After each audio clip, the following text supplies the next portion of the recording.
আসসালামু আলাইকুম। Welcome to electrical study zone. আজকে একটি কোর্স সম্পর্কে আলোচনা করব। খুব শীঘ্রই এই কোর্সটি আমি চালু করব। সেটি হচ্ছে, দেখুন, ইলেকট্রিক্যাল সার্কিটে আমাদের ডিপ্লোমা ইন ইঞ্জিনিয়ারিংয়ের সেকেন্ড সেমিস্টারে ইলেকট্রিক্যাল টেকনোলজি স্টুডেন্টদের জন্য কোর্সটি ডিজাইন করা। সো এই কোর্সে আমরা ইলেকট্রিক্যাল স্টাডি জোন প্রত্যেকটা সিলেবাস অনুসারে প্রত্যেকটা অধ্যায়ের প্রত্যেকটা টপিক্সের বিষয়ভিত্তিক আলোচনা প্রত্যেকটা ক্লাসেই করা হবে। প্রত্যেকটা বিষয় সম্পর্কে আপনারা বিস্তারিত জানতে পারবেন এবং আপনারা আপনাদের পরীক্ষায় ভালো রেজাল্ট করতে পারবেন ইনশাআল্লাহ। সো আমরা কোর্সটিতে সিলেবাস অনুসারেই কোন কোন টপিকসগুলো শেষ করব। ইলেকট্রিক্যাল সার্কিট দুইটা পার্টের সমন্বয়ে গঠিত। সেটি হচ্ছে, একটি হচ্ছে ডিসি পার্ট এবং আরেকটি হচ্ছে এসি পার্ট। সো প্রথমটি হচ্ছে ডিসি পার্ট। প্রথমে আমরা ডিসি পার্ট শেষ করব। ডিসি পার্ট শেষ করার পরে আমরা এই এসি পার্ট শেষ করব। সো ডিসি পার্টের মধ্যে আমাদের কি কি বিষয় কভার করতে হবে? আপনারা ইলেকট্রিক্যাল সার্কিট 1 পড়ার আগে ফার্স্ট সেমিস্টারে আপনারা বেসিক ইলেকট্রিসিটি সাবজেক্টটি শেষ করে এসেছেন। তো সবাই আমরা সার্কিট সম্পর্কে জানি। সার্কিট কাকে বলে, একটি আদর্শ সার্কিটে কয়টি উপাদান থাকে, এই সকল বিষয়গুলো আমরা জেনে এসেছি। সিরিজ, প্যারালাল কি, এগুলো আমরা জানি। তো আমরা সার্কিটের প্যারামিটার সম্পর্কে জানবো এবং আমরা ইলেকট্রিক্যাল বিভিন্ন নেটওয়ার্ক আছে, বিভিন্ন নোড আছে, বিভিন্ন এই আনুষঙ্গিক বিভিন্ন নেটওয়ার্ক আছে। নেটওয়ার্ক অনুসারে সার্কিট বিভিন্ন প্রকারের আছে। সেই সার্কিট বা সেই ইলেকট্রিক্যাল নেটওয়ার্ক সম্পর্কে আমরা বিস্তারিত আলোচনা করব। তারপরে আমাদের থাকছে খুবই গুরুত্বপূর্ণ একটা টপিকস, সেটি হচ্ছে বিভিন্ন প্রকার থিওরেম।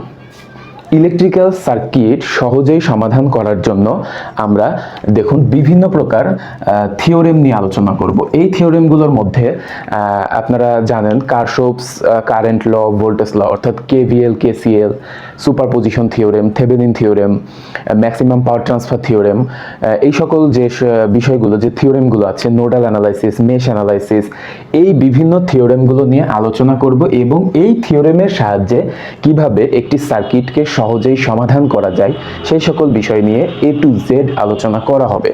তারপরে আরেকটি বিষয় আছে স্টার ডেল্টা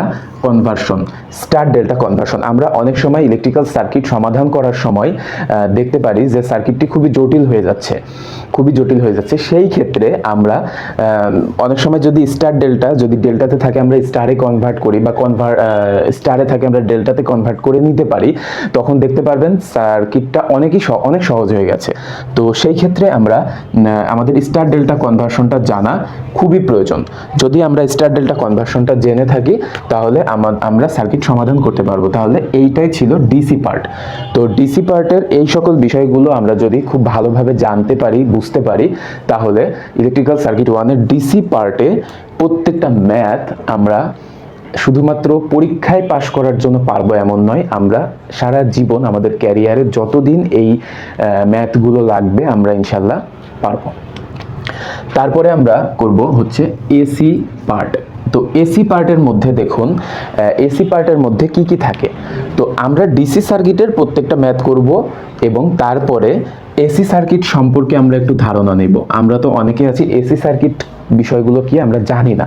তো এসি ফান্ডামেন্টালস সম্পর্কে আমরা একটু ধারণা পাবো। তারপরে আমরা এসি সার্কিটে আরএমএস ভ্যালু, ইফেক্টিভ ভ্যালু আছে, বিষয়গুলো আপনারা জানতে পারবেন। এইগুলো দিয়ে আমরা আলোচনা করব এবং আমরা দেখব এসি সার্কিটের মধ্যে আরএলসি সার্কিট রয়েছে। আরএলসি সার্কিট কাকে বলে এবং এটা কিভাবে হয়, এই সার্কিটগুলোর ম্যাথ কিভাবে সমাধান করতে হয়, এই সকল বিষয়গুলো নিয়ে আমরা এসি পার্টের মধ্যে আলোচনা করব এবং এইগুলোর ম্যাথ করব। আরএলসি আপনারা দেখবেন যে সার্কিট 1-এর মধ্যে শুধুমাত্র আরএলসি এর সিরিজ সার্কিটটা রয়েছে। আমরা জানি সার্কিট হচ্ছে কত প্রকার? 2 প্রকার। সিরিজ সার্কিট 3 প্রকার মূলত, সিরিজ, প্যারালাল এবং মিশ্র। তো এর মধ্যে আমাদের সার্কিট 1-এ জাস্ট সিরিজ সার্কিট রয়েছে। সার্কিট 2-তে যে আপনারা প্যারালাল সার্কিট এবং মিশ্র সার্কিট পেয়ে যাবেন। তো আমরা এগুলো দেখার পরে এগুলোর ম্যাথ করব এবং এসি সার্কিটের পাওয়ার কিভাবে নির্ণয় করতে হয়, পাওয়ার ফ্যাক্টর কিভাবে নির্ণয় করতে হয়। পাওয়ার ফ্যাক্টর শব্দটার সাথে আপনারা প্রথম শুনলেন, হয়তোবা পরিচিত না। তো আমরা পাওয়ার ফ্যাক্টর কি, পাওয়ার ফ্যাক্টর একটা ইন্ডাস্ট্রিতে পাওয়ার ফ্যাক্টর কতটা ভূমিকা রাখে, কিভাবে কাজ করে, পাওয়ার ফ্যাক্টর কিভাবে নির্ণয় করতে হয়, পাওয়ার ফ্যাক্টরের মান বেশি হওয়া ভালো না কম হওয়া ভালো, এই প্রত্যেকটা বিষয় নিয়ে এই ইলেকট্রিক্যাল সার্কিট 1 কোর্সের মধ্যে আমরা আলোচনা করব। সো আমাদের ইলেকট্রিক্যাল সার্কিট 1 এই কোর্সটিতে যুক্ত হতে হলে ইলেকট্রিক্যাল স্টাডি জোন এর ইউটিউব চ্যানেল এবং ফেসবুক পেজকে ফলো করে রাখবেন। এবং সার্কিটের এবং কোর্সের যদি মূল্য সম্পর্কে আসি, কোর্সটি সম্পূর্ণ ফ্রি। জাস্ট আমি যতটুকু জ্ঞান অর্জন করেছি ইলেকট্রিক্যাল ডিপার্টমেন্টে পড়াশোনা করে, সেই জ্ঞানগুলো শেয়ার করার জন্যই ইলেকট্রিক্যাল সার্কিট 1 কোর্সটি শুরু করতে যাচ্ছি। ধন্যবাদ সবাইকে।